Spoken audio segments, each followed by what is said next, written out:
The same. I think your biggest need, I know everyone wants to talk about depth. I think your biggest need as a starter is the cornerback position. I would take Mansoor Delane. Same. I don't think Kool-Aid McKintry's a 1. I think he's a starter. I don't think he's a 1. Could Quincy Riley maybe be a 1? Sure, but not right now. Like, you don't have a number 1 corner on this team. So Nick was saying he would choose Reuben Bain over the 3 they gave, and he gave him the option of Mansoor. He said it doesn't really, the lockdown corner doesn't really fit the scheme, I believe, is what he said, of Brandon Staley's defense, of how they like to play, like safety down kind of approach, which I didn't really understand. But I know that Reuben Bain's also thought of as like a top 5 talent. Which, again, and Nick brought up a good point. But so is Mansoor, right? You have Granderson, you have Chase Young, and he said you can't really name the third guy. I can't name you a second guy that I feel confident that I know for sure is a starter at corner. And you got to have 2. I just think it's a bigger immediate need.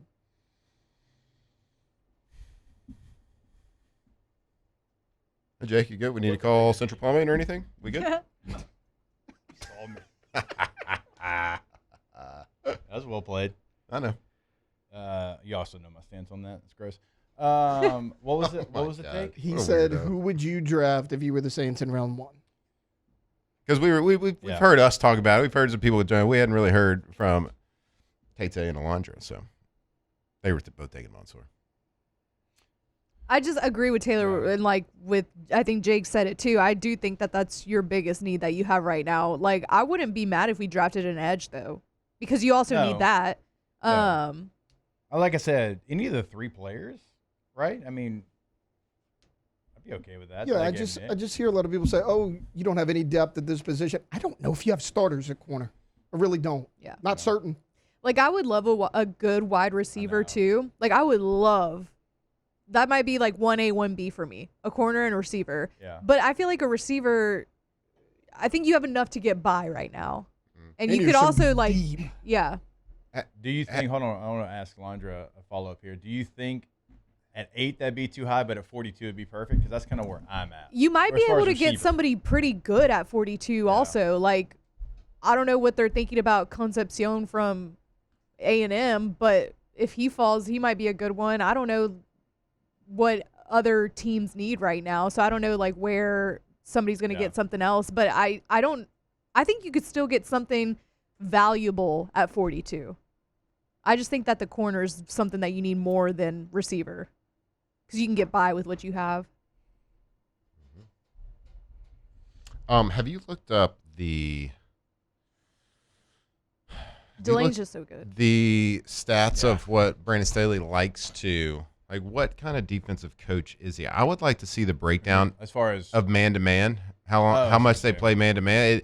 That will kind of tell you a little bit. I just pulled up Ultimate PFF to see if I can find it real quick. But like, that'll show you the importance a little bit of, a defensive coach is going to call the best defense for his personnel, but he's also going to call the defense that fits his personality and what he wants to do.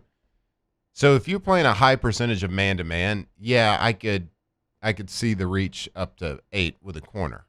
Right. If you're not, if you're more of a cover 3 team, cover 2 team, now, of course, having a better corner to play those positions is great to play zone. But if you're not a heavy man team, I think it's still a hard position to draft in the top 10. Like, if it's a single-digit draft pick, I think it's still hard to go for a corner if you're not a heavy man-to-man team. So I'd like to see those stats once we get it. That's fair. But and I get it. A good corner is going to play zone better than a bad corner. I got it. I understand that. But as far as a single-digit draft pick. Coverages, cover 3, 190 plays. Quarters, 97. Cover 3 seam, 93. Cover 1, 82. Cover 6, 62. Cover 2, 30. Cover 0, 18. And you got some prevent. You got some cover 2 man, little cover 3 cloud mix in there. But so I guess, I'm doing some rough math in my head. It's probably going to be about 20%, 20 to 25%, something like that. Yeah.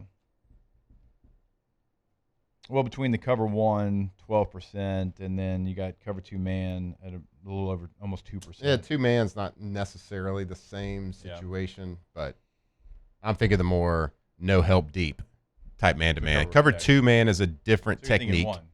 I'm thinking 1. Yeah. And I mean, you could throw 0 in there as well. Again, that would fit a personality of a defensive coordinator.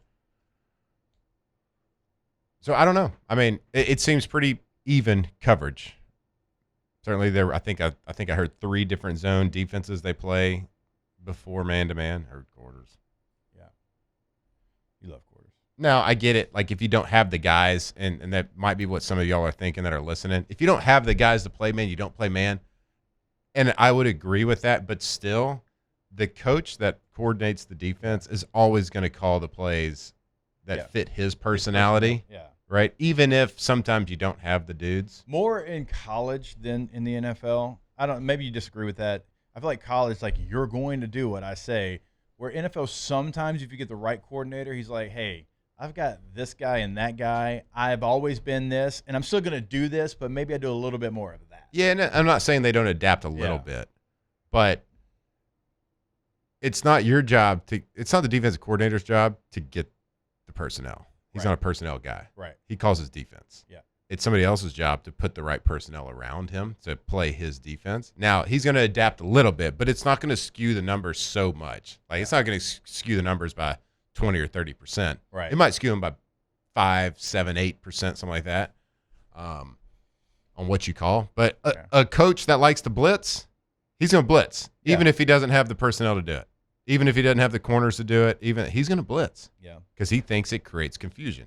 But I mean, I'd have to go back and look at Staley's teams in L.A. as well. Like, did he play cover 3 because he didn't feel like he had the guys to play cover 1? I think as you do your mock drafts, and now being on the NFL radio stuff, like, that's a really big thing to look at is what kind of style. If you are kind of saying that you could draft a corner, because if you play zone, there's no reason to draft a corner. Not at 8. Not at 8. Right. Yeah, I'm going to go back and look at the years that he was in L.A. because, maybe that tells a different story. Mm-hmm. If Kellen, I trust Kellen. Mm-hmm. Yeah, if Kellen has to say that he does. And that would be like, hey. Well, you look at the history. I did the research. Okay.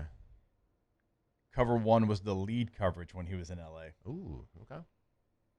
So he felt like he had more Jimmys and Joes to play because cover he didn't 1. do it at all last year, really. And now cover 2 was still number 2, to your point. Like, that's what his lead was in New Orleans. Mm-hmm. So maybe for him, he's like, I got to play cover 3 because I don't have the personnel right now. I don't trust Kool-Aid McKinstry. I don't trust these guys to play cover 1 as my lead coverage. So his lead coverage as a guy. Kool-Aid either. It was Did he have good corners? I mean, that defense was really good when he was there. I'm going to look up exactly what the 2021. Well, I mean, there you go. If it's one was their lead coverage as the head coach, right? He was, yeah. As the head coach for the Chargers, cover 1 is man-to-man with one safety high. That's why they call it cover 1.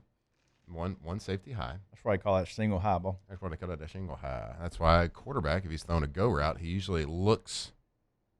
If he's throwing it to the left, he usually looks right when he's dropping back to push that safety over there. If he wants to throw a go ball right, he looks to the left. Wouldn't you know? My God. And then when you get real savvy, and the safety's real savvy, you look left and throw left. Never sees it coming. Got him.